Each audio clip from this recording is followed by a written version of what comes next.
Here is the World on Water's 35th America's Cup report. When the red light's going like that, it's recording. Here we're filming, we've got Sean, Curly on the starboard side with the aircraft. We can make that load, get Curly on the side just to balance the aircraft out. Here we've got the back paddock over here, this is where we've been doing all our training. How's your flight, sir? Not bad, mate. Pretty tuckered out after loading, so he's having a little sleep. Back in the cheap seats, Chief Steward, Curly Salthouse. What do you got? Chicken or beef? Oh, salmon. Cheers. Lemonade. Got to be good for you, eh? Meals alright. Just arrived at LA here. Going downstairs to check on the cargo. Everything's still intact.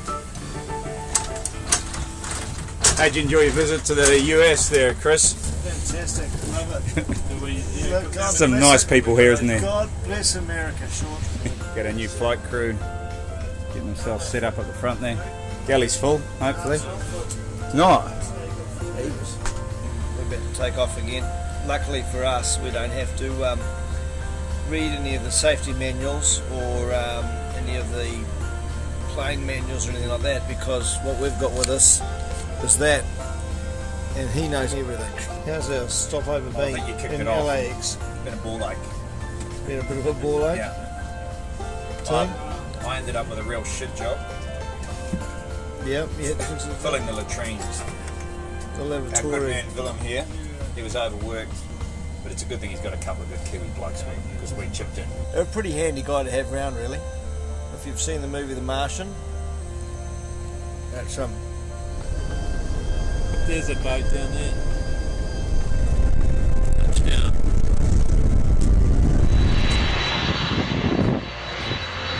not a bad one to travel. Go to 747.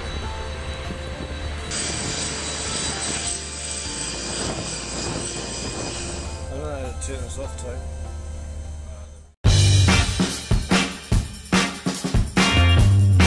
I'm Mikaela and this is my minute. This one's for all the ladies. Are you looking for something a bit exclusive during the 35th America's Cup? If so, the Ultimate Ladies Day Out might be the best option for you. See the best sailors on the fastest boats and soak up the vibrant atmosphere in the America's Cup Village this summer with Ladies Day. It all goes down on May 31st with theme entertainment and special acts including Gita Blakely, Cindy Smith, Liv Mislew, all backed by the One Solution Band. To keep the party atmosphere going, there will be champagne, wine, and exclusive cocktail promotions along with a fashion showcase. Basically, it's the perfect day for you to round up your girlfriends for a day of adult fun in the America's Cup Village. Group tickets are available for grandstand seating and the Longtail Lounge, so bring your friends to Ladies Day and celebrate in style. For tickets, visit americascup.com/tickets. Anyone who buys a ticket to Ladies Day by May 28 will automatically enter a draw to win one of two prizes. Grand prize, a chase boat experience for the winner and a guest on Ladies Day. Second prize, a $250 voucher to redeem at the America's Cup Superstore in the America's Cup Village. Winners will be selected at random on May 29th. I'm Mikaela, and that's your minute.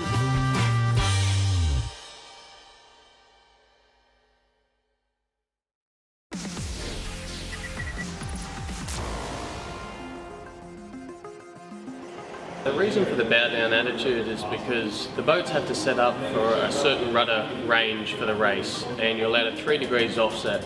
So firstly, if we set up for 5 degrees and 2 degrees with our 3 degree offset, that might give us a certain trim upwind, and say if you're sailing at 25 knots upwind, you've got a certain amount of lift in the rudder. As soon as you turn downwind for the same offset, 5 and 2, you're doing 40 knots downwind, so the rudders create even more lift.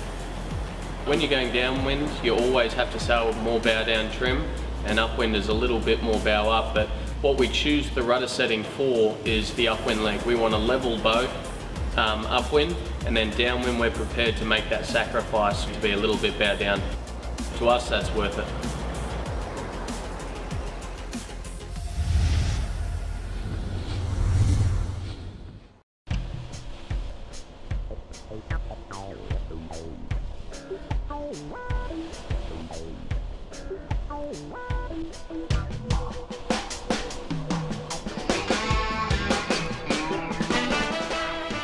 Yeah, look, look, it's great to be up on the sound here.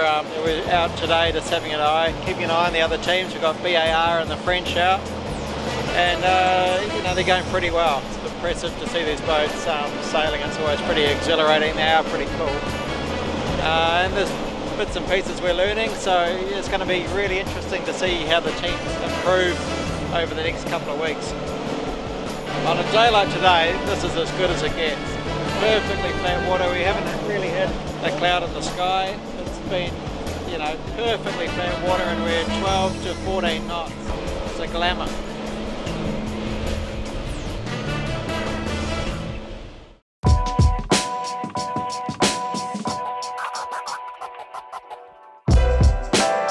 It's 35 days to the 35th America's Cup, and I've got to say it's really shaping up to be an exciting race. These teams are very, very even in performances. It's impossible to pick a winner, I think, at this point. And of course, 35 days in terms of the cycle of an America's Cup team, there's still a lot of development time to go yet. So I think we'll see some surprises, more surprises before this event. With them bringing on some new technology and developing their sailing skills going forward. Saturday is Earth Day in Bermuda, and the America's Cup Event Authority and the teams are participating in various projects around the islands.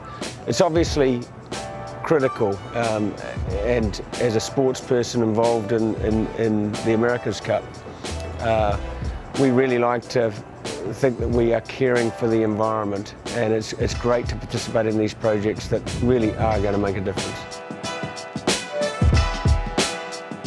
We're very pleased at the America's Cup to have a partnership with Moorings, and they are bringing in a number of their charter boats to allow families from all over the world to come in and enjoy the America's Cup, and also have a water-based holiday, so that they can watch the racing on the water, and they can stay on their boats and enjoy the fantastic marine environment that is around Bermuda. So next week we're all looking forward to another series of practice races for the America's Cup teams. It'll be the first time that Emirates Team New Zealand is joined in on that, and so that's going to be interesting to see or get a gauge on their performance versus the other teams. And it's also going to be interesting to see how some of the teams have progressed since the last race series. Clearly Artemis Racing was dominant in the previous series, but I expect to see at least some of the teams would have made some gains over the last week, and it's going to be interesting to see who then has really made the most progress.